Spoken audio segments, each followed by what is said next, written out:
चलिए next question पे move करते हैं। नेक्स्ट क्वेश्चन है, भारत में सबसे अधिक कारखाने किस राज्य में स्थित हैं? Which state has the largest number of factories in India? तो यूपी, गुजरात, तमिलनाडु, महाराष्ट्र। तो अगर रिजर्व बैंक ऑफ इंडिया की रिपोर्ट के अकॉर्डिंग देखें तो तमिलनाडु एक ऐसा राज्य है जिसमें सबसे ज़्यादा अधिक कारखाने लगे हुए हैं। रिजर्व बैंक ऑफ इंडिया के अनुसार वित्तीय बैंक 2020 में तमिलनाडु राज्य में सर्वाधिक कारखाने 38,837 हैं। तमिलनाडु की राजधानी चेन्नई दक्षिण भारत का सबसे बड़ा औद्योगिक और वाणिज्यिक केंद्र है। नेक्स्ट क्वेश्चन पे चलते हैं फ्रेंड्स। नेक्स्ट क्वेश्चन है, दक्कन के पठार को 3 प्रमुख क्षेत्रों में बांटा गया है, इनमें से कौन सा क्षेत्र उन क्षेत्रों की श्रेणी में नहीं आता है? The Deccan Plateau is divided into 3 major regions. Which of the following is not one of those regions? एक है महाराष्ट्र, कर्नाटका, आंध्र प्रदेश और गुजरात। तो फ्रेंड्स इसका जो आंसर है वो गुजरात होगा, क्योंकि गुजरात वो नहीं आता है इसमें।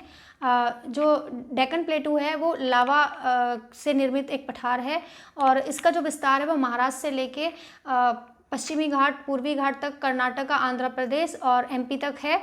तो गुजरात तक दक्कन का पठार उत्तर में तापी नदी एवं पूर्वी पश्चिमी घाट के मध्य उल्टे त्रिभुज आकार रूप में फैला हुआ है।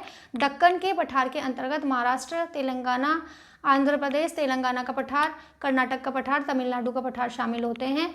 अतः स्पष्ट है कि दक्कन के पठार में गुजरात शामिल नहीं होता है। नेक्स्ट क्वेश्चन पे मूव करेंगे। नेक्स्ट क्वेश्चन है, जनसंख्या वितरण की असमानता के संबंध में निम्नलिखित में से कौन सा कथन सही है? जनसंख्या के वितरण का विश्लेषण महाद्वीपों और देशों के आधार पर किया जा सकता है। दक्षिण एशिया प्रमुख सघनतम क्षेत्रों में से एक है जो दुनिया की आबादी का लगभग आधा हिस्सा है। क्वेश्चन है, which of the following statement is correct regarding the unevenness of population distribution? South Asia is one of the major concentrations which accounts for about half of the world's population. तो friends अगर हम पृथ्वी को देखें तो equator एक ऐसी imaginary line है जो पृथ्वी को 2 भागों में बांटती है, उत्तरी गोलार्ध और दक्षिणी गोलार्ध। तो अगर हम देखेंगे उत्तरी गोलार्ध में महाद्वीपों का विस्तार ज़्यादा है, जबकि दक्षिणी गोलार्ध में महासागरों का।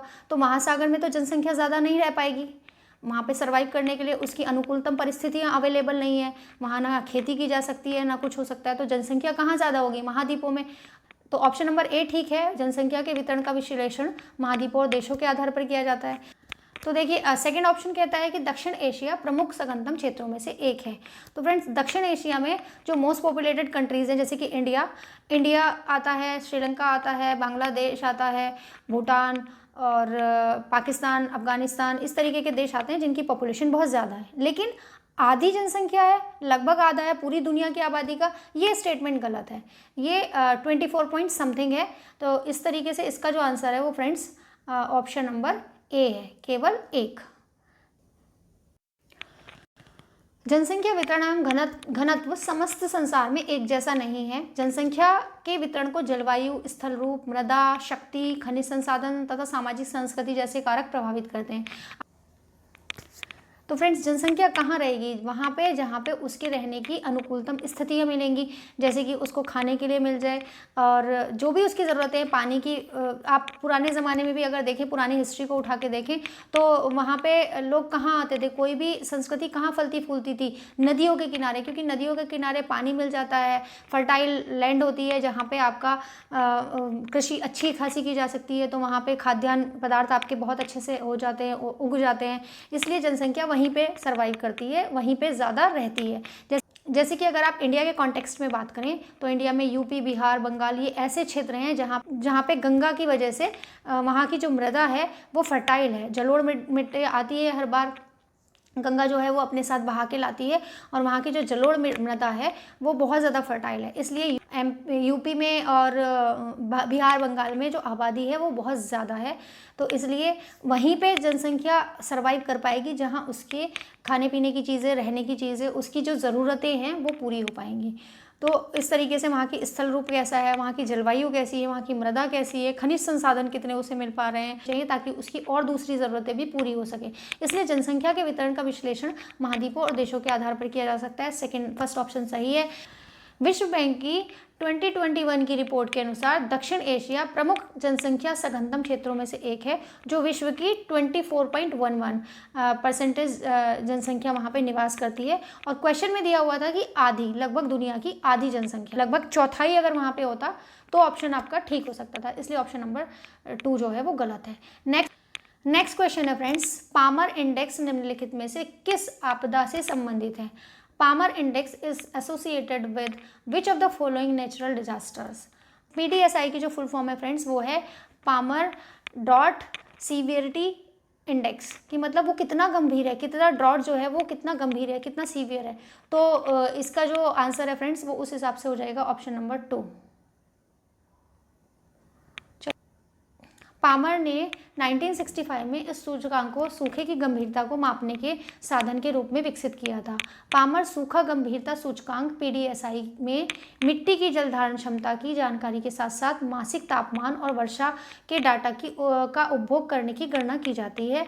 यह प्राप्त नमी वर्षा के साथ साथ मिट्टी में संग्रहित नमी को भी ध्यान में रखता है, साथ ही साथ तापमान के प्रभाव के कारण नमी में संभावित नुकसान को भी आकलन करता है।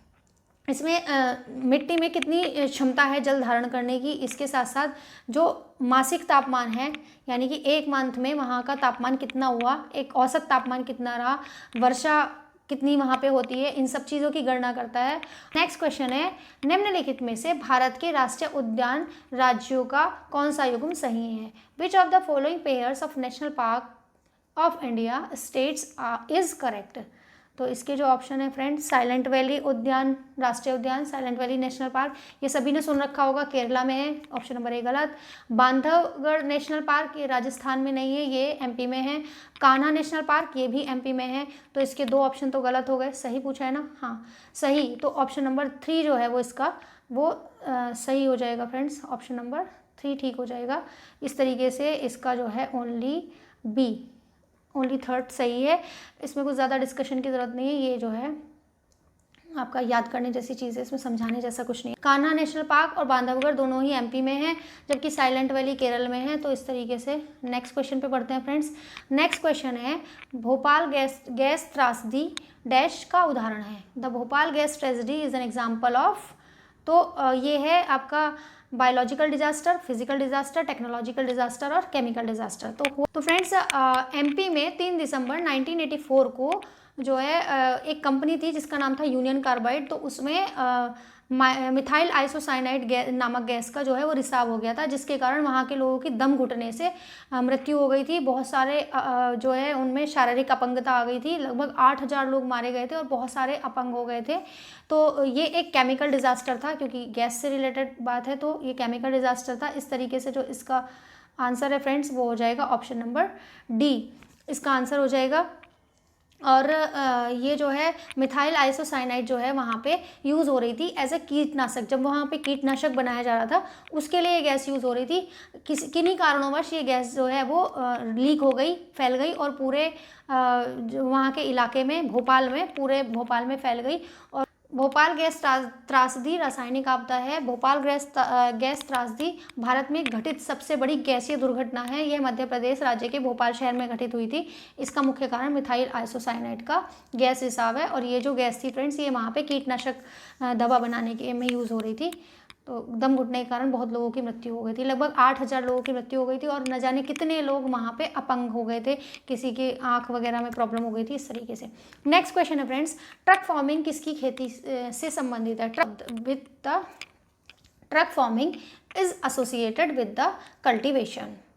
तो ट्रक फार्मिंग क्या होती है? ट्रक फार्मिंग के अंतर्गत वो चीज़ें आती हैं जैसे फल, सब्जियां, ये सारी चीज़ें आसपास के जो बड़े शहर हैं उनके आसपास के क्षेत्रों में बोई जाती हैं और सुबह ही उन्हें जो है वो ट्रक में लाद कर बाज़ार में भेज दिया जाता है। तो ऐसे में वेजिटेबल्स और फ्रूट्स ये जो है वो ट्रक फार्मिंग के अंतर्गत आते हैं। जबकि रेशेदार फसल जो है वो जैसे जूट है, कपास है, ये जो है वो रेशेदार फसलें होती हैं, ये इनका ट्रक फार्मिंग से कोई रिलेशन नहीं है। तो इस तरीके से इसका आंसर जो है वो फ्रेंड्स हो गया ओनली 1, ऑप्शन नंबर A। पढ़ लेते हैं एक बार। बाजार की मांग के अनुरूप समीपवर्ती क्षेत्रों में की जाने वाली सब्जियों और की कृषि ट्रक फार्मिंग के नाम से जानी जाती है। यानी कि जो शहर हैं, बड़े बड़े शहर हैं, उनके आसपास के जो इलाके हैं वहाँ पे उनके जो अनुरूप है, जो वहाँ पे डिमांड है, उसके अकॉर्डिंग फसल उगाई जाती है और ट्रक में भर के भेज दिया जाता है। वर्तमान में ट्रक फार्मिंग के अंतर्गत सब्जियों के साथ साथ फल उत्पादन को भी शामिल करते हैं, जो मेट्रोपॉलिटन नगरों के आसपास क्षेत्रों में उत्पादित होते हैं। इन्हें रात को ट्रकों में भरकर के माध्यम से सुबह बाजार में पहुंचा दिया जाता है। प्रमुख ट्रक फार्मिंग क्षेत्र अमेरिका में कैलिफोर्निया, अटलांटिक तटीय मैदान और ग्रेट झील हैं। वहीं रेशेदार फसलों के अंतर्गत कपास, जूट जैसी फसलें आती हैं जो ट्रक फार्मिंग में नहीं आती। नेक्स्ट क्वेश्चन पे मूव करेंगे फ्रेंड्स। नेक्स्ट क्वेश्चन है, किस शहर को भारत का कॉटिनोपोलिस कहा जाता है? Which city is called the Cottonopolis of India? तो मुंबई जो है वो कॉटन सूती वस्त्र, भारत में सूती वस्त्र के लिए जो है वो जाना जाता है। तो इस तरीके से फ्रेंड्स इसका जो आंसर है वो हो जाएगा ऑप्शन नंबर ए। चलिए पढ़ लेते हैं। भारत में सूती वस्त्र उद्योग का प्रमुख केंद्र होने के कारण मुंबई को भारत का कॉटिनोपोलिस कहा जाता है। 19वीं सदी में मैनचेस्टर शहर को कॉटिनोपोलिस के उपनाम से जाना जाता था, क्योंकि यह महानगर विश्व में सूती वस्त्र उद्योग का मुख्य कारण था। आज के वीडियो में इतने ही क्वेश्चन रखते हैं और मुझे कमेंट करके ज़रूर बताना कि मैं वीडियो की लेंथ लंबी रखूं, नंबर ऑफ़ क्वेश्चंस बढ़ा दूं, या फिर छोटी छोटी वीडियोस में 10 क्वेश्चंस की करके ही आपको जो है वो कंप्लीट कराऊं। देखा जाए तो फ्रेंड्स हम एक वीडियो में 10 क्वेश्चन करते हैं, लेकिन नंबर ऑफ़ क्वेश्चन 10 होते हैं, लेकिन हम उसके आसपास की इतनी सारी इन्फॉर्मेशन को और देख लेते हैं ताकि अगर वहाँ से क्वेश्चन आए तो हमारा गलत ना होने पाए। तो कायदे में अगर देखा जाए तो PYQ करने का सही तरीका यही है, क्योंकि PYQ से डायरेक्ट क्वेश्चन मिल जाए ऐसा ज़रूरी नहीं है। हालांकि PYQ से क्वेश्चन रिपीट होते हैं या 30% तक क्वेश्चन आपको कई बार PYQ से मिल जाते हैं, लेकिन जो क्वेश्चन प्रीवियस ईयर में पूछा गया है उसके आसपास से क्वेश्चन बने ऐसी प्रोबेबिलिटी बहुत ज़्यादा होती है। तो हम इसी तरीके से PYQ को कंप्लीट कर रहे हैं कि जितनी भी इन्फॉर्मेशन हम उस क्वेश्चन से रिलेटेड ले सकते हैं और जो हमारे एग्जाम के लिए ज़रूरी है, जितना NCERT में दिया हुआ है या जितना हमारी बुक सिलेबस में है, हम उससे रिलेटेड उन क्वेश्चंस को डिटेल में कर रहे हैं। तो आप क्या चाहते हैं मुझे कमेंट करके बताना कि मैं क्वेश्चन पढूं और option A B C D इस तरीके से टिक करके आगे निकलूं, या जिस तरीके से मैं आपको करा रही हूँ कि PYQ को बहुत डिटेल में उसी तरीके से कराऊं। प्लीज़ कमेंट में ज़रूर बताइएगा, उसी के अकॉर्डिंग मैं आगे की वीडियो पे काम करूँगी। तो चलिए मिलते हैं एक नए वीडियो में। Thanks for watching.